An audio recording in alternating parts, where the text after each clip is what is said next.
Hi, in a series of Indian history classes that we have discussed so far, we have seen Stone Ages, we have seen Indus Valley Civilization, Harappa, we have also seen Vedic, later Vedic, Buddhism, Jainism. The story till now is actually what I call the formation part, the prehistory, proto-history. But now what we are going to see from today is the core history. In the later Vedic period, when I was talking to you about later Vedic civilization, we were generally discussing about a tradition called land became an important concept. Land based settlements, land based survival. As land became important and as people started to move away from Indus Valley civilization to Ganga, Yamuna, Doab region, we see the development of Janapadas. Janapada basically means a tribal state settlement.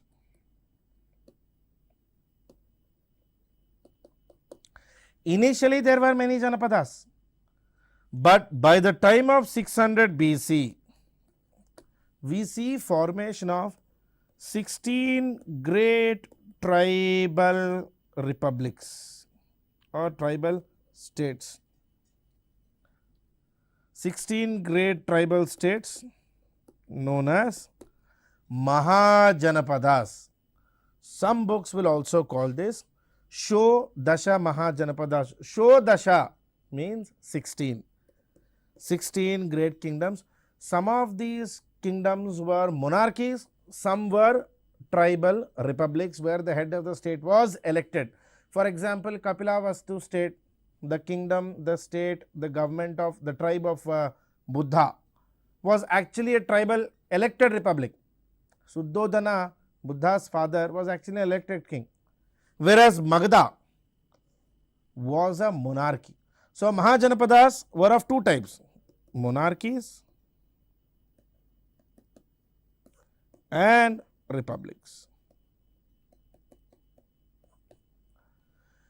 Generally there were 16 of them: Kambhoja, Gandhara, Kuru, Panchala, Kosala, Malla, Shauraseni, Vatsa, Kasi, Magadha, Vrijji, Avanti, Assaki.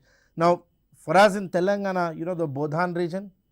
Bodhan region is basically the ancient 𝗧𝗦𝗃 kingdom, the 𝗧𝗦𝗃 kingdom or 𝗧𝗦𝗃 kingdom.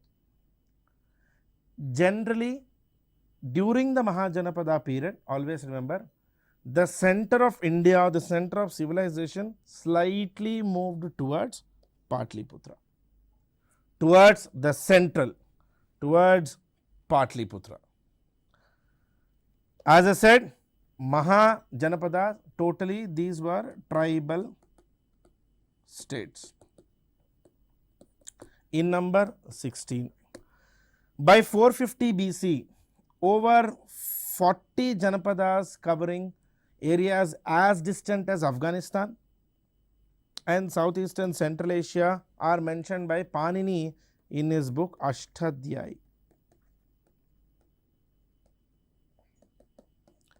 Panini says in the later Vedic period, the tribal settlements slowly created Janapadas, means tribal territories or tribal kingdoms, more than 40 of them. From these 40s, few tribal republics merged with each other, few split with each other and eventually formed Mahajanapadas. Large states or large countries, 16 of them mainly in upper and middle Gangetic plains, including the Doab region, the Ganga, Yamuna, Doab region. They are commonly called 𝗧𝗦𝗔𝗧 Mahajanapada. Even among these 16, every kingdom was not powerful. For example, Kambhoja with capital Raipur, Gandhara with capital Taxila, Hastinapura's Kuru, Kampilia Panchala, Shravasti of Kosala. Among these, all of these were not very strong. Magadha with Patliputra, Vaishali or Vrijji, Kashi Varanasi, Avanti Ujjain, Champa Anga. These were few strong big kingdoms. You don't need to remember all the 16, they are not required for your exam, but remember, while everybody were not the greatest, few of them remained the strongest, like Magadha. The kingdom of Magadha, which included today's Patna, Gaya, parts of Shahabad region of Bihar, was a big kingdom. Same way Lichavis, mostly in the India-Nepal border section. Kashi with its capital Varanasi. Kashi was a very important trading center even in those days. Kosala with its capital Shravasthi, again very important trading settlement. If you observe, many of these were trading settlements. This is what historians have consistently called the period of second urbanization. The first urbanization was Indus Valley civilization. The second urbanization is the growth of the Mahajanapadas. These are the 16 Mahajanapadas for your references. Their domination in India remained from 600 BC to 501 BC approximately. Eventually, even among these 16, they fought among themselves. The last survivor was Magadha. Magadha dominated. There are few reasons to why Magadha dominated. There were geographical reasons, strategic reasons, and eventually Magadha is what became Mauryan Empire. Magadha capital was Rajagriha and Patliputra, and from Patliputra started the Mauryan dynasty, the Mauryan civilization. Okay.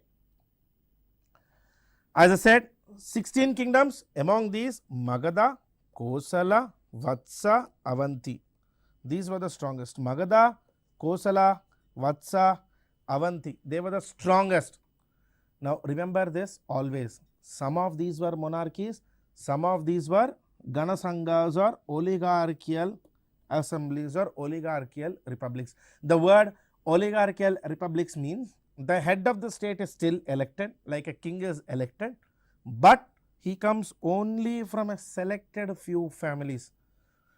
So it would be wrong to say these Ganasanghas or tribal republics as a pure form of democracy. It was not a pure form of democracy.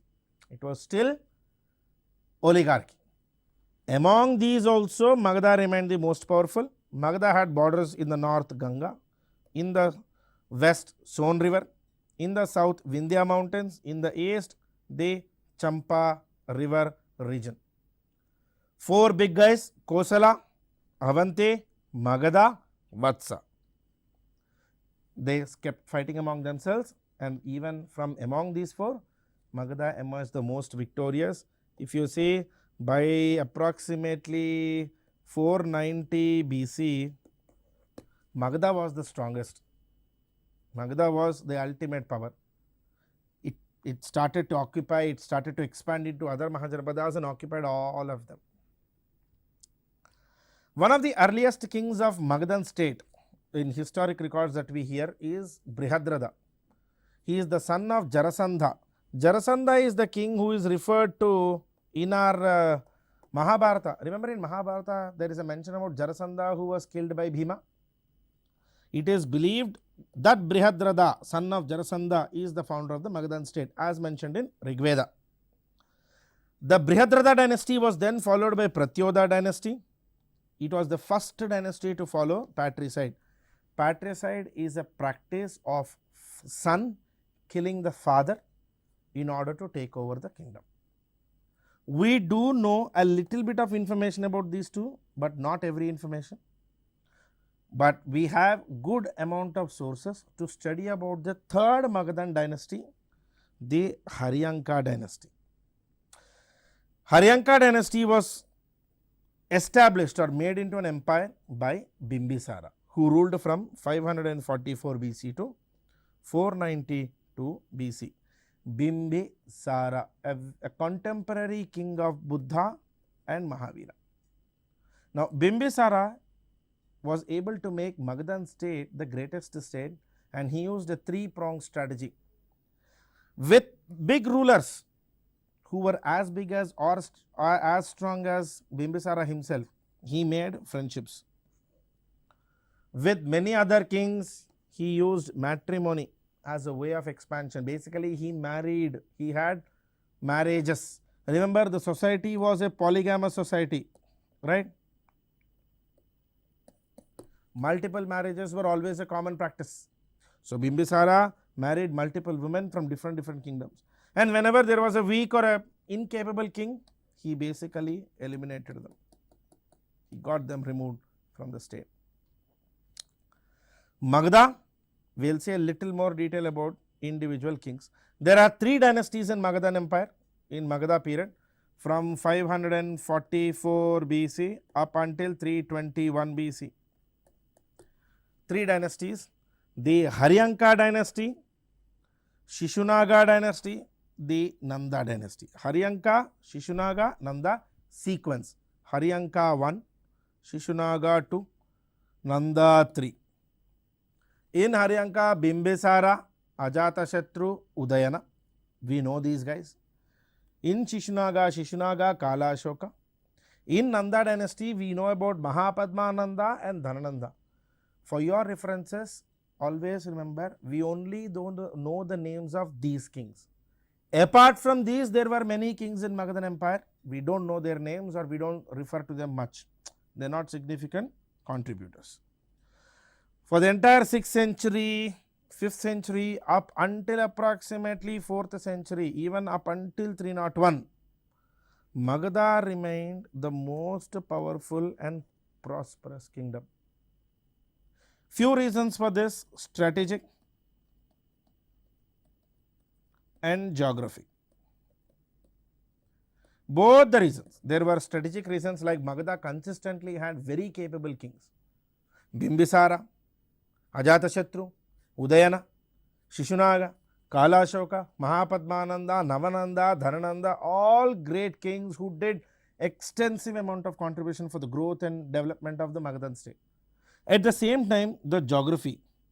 Magadha was located in a perfectly geographical advantageous location. It was a very fertile land located between upper and lower Gangetic Valley. It had extensive amount of iron ores, particularly in its capital Rajagriha. And Rajagriha was a mountain surrounded city or a settlement. So, it was completely naturally protected. Literally, it had a natural fort.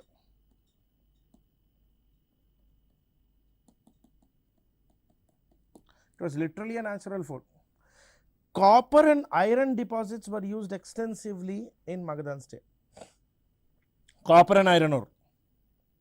The kings and the dynasties that we see in Magadhan state: Brihadratha dynasty, remember Jarasandha's son.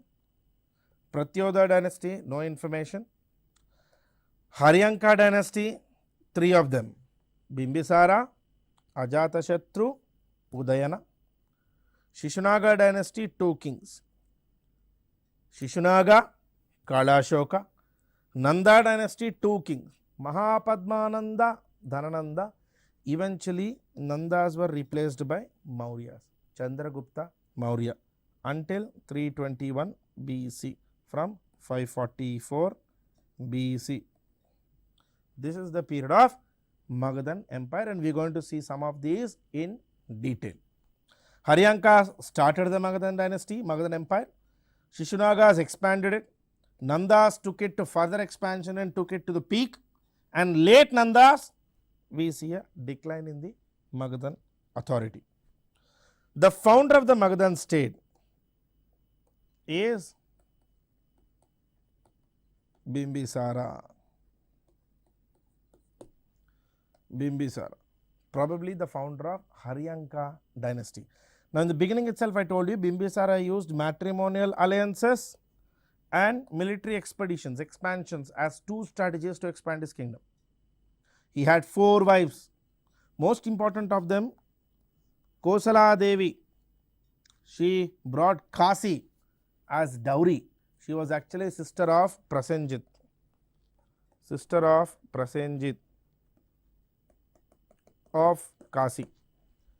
And Vaishali, if you remember when I was talking to you about Jainism, I told you Chellana, daughter of Chetaka, was Bimbisara's wife.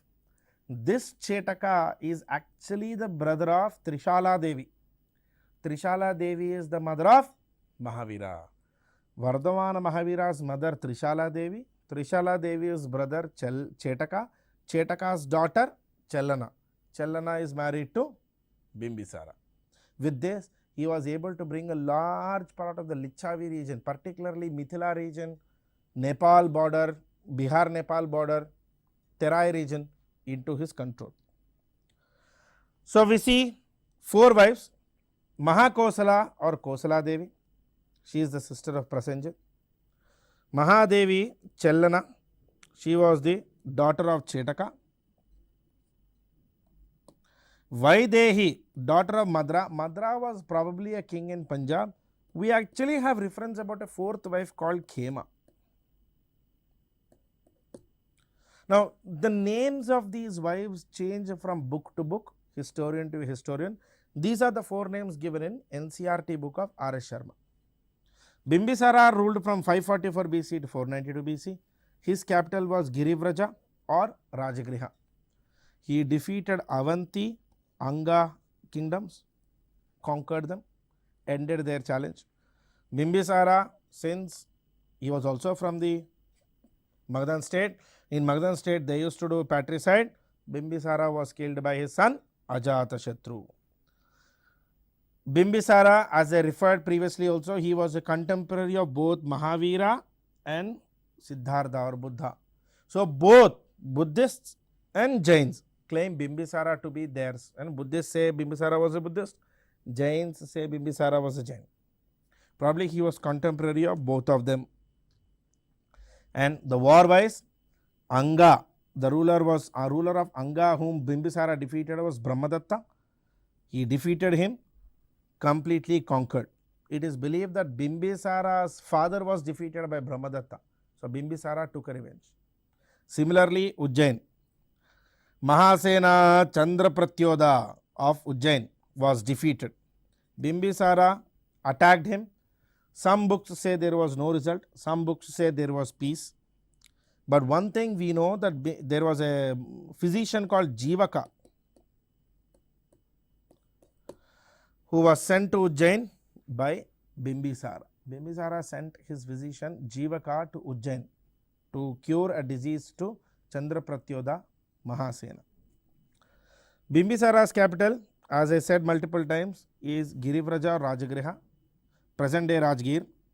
Bimbisara was able to establish the first fully standing army in Magadha. Sometimes he is also called Shreniya, means a strategist. Thanks to his location of Rajagriha, which was surrounded by 5 mountains, Rajagriha was actually impregnable, means unbreakable. It was literally a natural fort. Bimbisara also established a perfect, excellent administrative system, where he divided officers into 3 categories: executive, military and judiciary. You have to understand, I am talking about 6th century BC. Having an administrative setup in 6th century BC was a big achievement. Bimbisara's son Ajatashatru, he was actually a Buddhist follower strictly. He even conducted first Buddhist council. When we saw Buddhism in the councils, you will see his name as first. During his period, he had a consistent war with Licchavis, particularly Prasenjit. It is believed, given that Ajatashatru killed his father, Prasenjit attacked Ajatashatru. 16-year war between 𝗧𝗦𝗔𝗧 Prasenjit and Ajatashatru. Ajatashatru conducted the first Buddhist council, and finally he was able to defeat Vaishali's state. Prasenjit was completely defeated. Bimbisara, Ajatashatru also continued his father Bimbisara's heritage, where he also defeated Kosala, took back Kasi, took back all the power from Prasenjit. Magadhan Empire was taken to the next level. Anga, Avanti were added by Bimbisara. Vaishali, Kosala were added by Ajatashatru. Now, Ajatashatru is generally referred to as an extremely aggressive ruler. The reason for that is Ajatashatru seems to have been the inventor of the two weaponry, artillery weapons of that period, Rathamusala and Mahashilakantaka. Rathamusala is basically a chariot with a rotating blade. Now this is the thing which you actually see in that Bahubali movie, that is real. Ajatashatru seems to have created it. He had this. A horse or a bull is tied in the front. It has a rotating mace. It is generally known for mass killings in the battles. And then catapult, stone thrower, to hurl stones at enemy, particularly enemy forts. Both of these were developed by Ajatashatru. Ajatashatru was also killed by his father, by his son. Ajatashatru continued Rajagriha as the capital. He established Patliputra as a city. Remember, a word of caution, Patliputra as a city was established by Ajatashatru. It was not his capital. His capital was still Rajagriha. Ajatashatru was killed by his son Udayana, who ruled from 460 BC to 444 BC. Udayana's or 𝗂𝗍𝗪's greatest achievement in life was killing his father and moving capital to Patliputra. Apart from this, nothing much. After Udayana, there were a couple of kings in the Haryanka dynasty of Magadha. The last Haryanka king was Nagadasaka, who was himself killed by his military general and chief Shishunaga. Okay, so Udayana, son of Ajatashatru, his only achievement, as I said, is shifted the capital to Patliputra. He was the last major Haryanka ruler, but after him we don't see much of things happening in the Haryanka dynasty. Haryanka has completely declined. Udayana's reign sees Patliputra becoming a very important fort. Patliputra, that's why is also called Jaladurga, because it is actually at the confluence of Ganga and Son river. Finally, Aniruddha, Manda, Nagadasaka were the last three Haryanka kings, and Nagadasaka was himself overthrown by Shishunaga, who brought the next dynasty of Magadhas, the Shishunaga dynasty. Exact details of the Shishunaga dynasty are actually missing. We don't have much information. We know only about two kings in Shishunaga dynasty, Shishunaga himself and Kalashoka.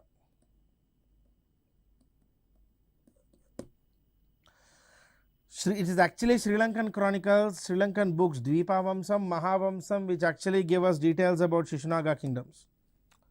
Overall, Shishunaga dynasty ruled from 413 BC to 345 BC.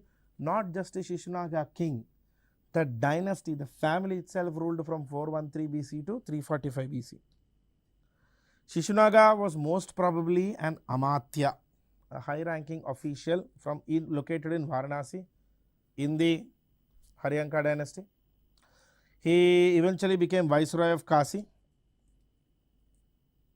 but Shishunaga did not like probably the last Haryanka king Nagadasaka and overthrew him. Shishunaga destroyed the Haryanka power. He was the commander-in-chief of Nagadasaka. During Shishunaga's period, the capital was moved to Vaishali state. Shishunaga's greatest achievement was annexation of Avanti, complete destruction and occupation of Avanti. Shishunaga as a king was followed by his son Kalashoka. Buddhist books, particularly of Sri Lanka, Dvipavamsam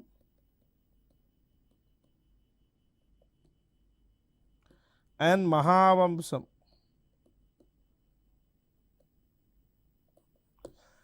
Dvipavamsam and Mahavamsam refer to Kalashoka as Kakavarna. Kakavarna means dark colored.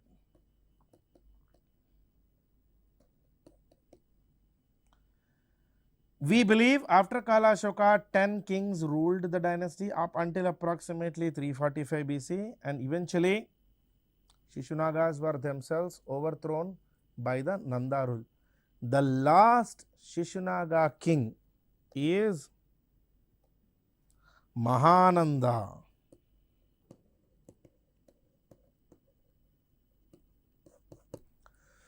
The last Shishunaga king is Mahananda, and Mahananda was overthrown by the Mahapadmananda. Now there is one theory which is given. We believe, historians believe, that Mahapadmananda was actually the illegitimate son of Mahananda. Last Shishunaga was Mahananda.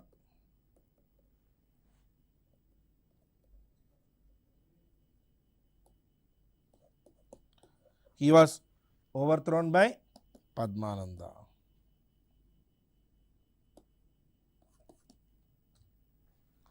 Mahapadmananda, also called Ugrasena, he is also known as 𝗧𝗦𝗔𝗧, means uprooter of Kshatriyas, because Mahapadmananda is believed to be the first Shudra king.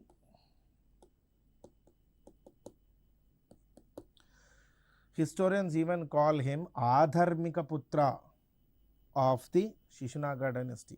He was the first empire builder in India. His origins, according to Puranas, was that he was son of the last Shishunaga king from a Shudra woman. Greek writer Curtius and Jain texts says he was actually son of a barber and a courtesan. So whatever it is, he was definitely not a Kshatriya. That's what all historical books of this period refer to. Mahapadmananda created one of the biggest armies. He is literally called Ugrasena because of his very strong control and having control over one of the largest armies. When I say largest armies, I am talking about an army as big as 3.5 lakh people. The empire grew completely under his region. It ran all the way from Kuru, which is Delhi area, up until the north of Godavari. Big, almost entire north and central India, and south, in the south, Magadha, Narmada in the west, and Magadha in the east. So we are talking about a kingdom as big as this. Kuru, Bengal, Ujjain, Narmada, that big. I am talking about a huge place. Conquered many kings. He even occupied Kalinga for a brief period. Mahapadmananda, as I said, he is generally referred to as 𝗳𝗏𝗻𝗃 of the Shishunaga dynasty. He had almost 3 lakh army. He is also called 𝗧𝗦𝗔𝗧. Mahapadmananda ruled almost for a long period. After him, we believe there were 9 Nanda kings called Navanandas. The last Nanda king was Dhanananda. By this time, by 326 BC, when Dhanananda was actually in power, Greeks had already come to India's northwest border. Alexander and people have already come. They used to refer him as Agramas or Xandramas. This is the Greek name given to Dhanananda. When Dhanananda was the ruler, Alexander invaded northwest India. Generally, Ptolemy, Ptolemy, Ptolemy was a Greek historian of this period. Ptolemy generally says Dhanananda was an extremely arrogant, oppressive ruler. He was opposed by his people, and the people were headed by a very small, relatively unknown chief or unknown Amatya, bureaucrat. His name was Chanakya. Eventually, Chanakya, who used to work under Dhanananda, revolted against Dhanananda. When the first revolt failed, Chanakya was sent to Taxila. In Taxila, Chanakya met Chandragupta Maurya, a very young boy. Chanakya, Chandragupta together devised a strategy, and by 321 BC, Chanakya, Chandragupta together overthrew the Nanda Empire and the Nanda dynasty. Nandas, who came to power somewhere about 345 BC, continued for almost 24 years. They were vanquished in 321 BC. And primary reason why they were vanquished is Nandas had a very big country, very big army, but they never really had a well established administrative setup which was needed to run such a big country. Also, the last Nanda, Dhanananda, was extremely arrogant and aggressive. Finally, it is this Chandragupta who established the Mauryan Empire. So, the kingdoms that we have seen, Haryanka dynasty, Shishanaga dynasty, Nanda dynasty. Haryankas, Bimbisara, Ajatashatru, Udayana. Eventually, last Haryanka is Nagadasaka. Nagadasaka overthrown by Shishanaga, who was his commander-in-chief in charge of army. Shishanaga was followed by Kalashoka. After Kalashoka, there were 10 kings in Shishanaga dynasty. Last Shishanaga, Mahananda. Mahananda killed by Padmananda, who became Mahapadmananda. Mahapadmananda was followed by Dhanananda. Dhanananda was finally overthrown by Chandragupta Maurya. This is the information about the political history of Magadhan dynasty. Now, there are particular reasons to how Magadha became the strongest power, and this also remains the main reason for how Magadhas transform into the Mauryan Empire. That's it in this session about the Magadhas and Mahajanapadas. Thank you. Bye-bye.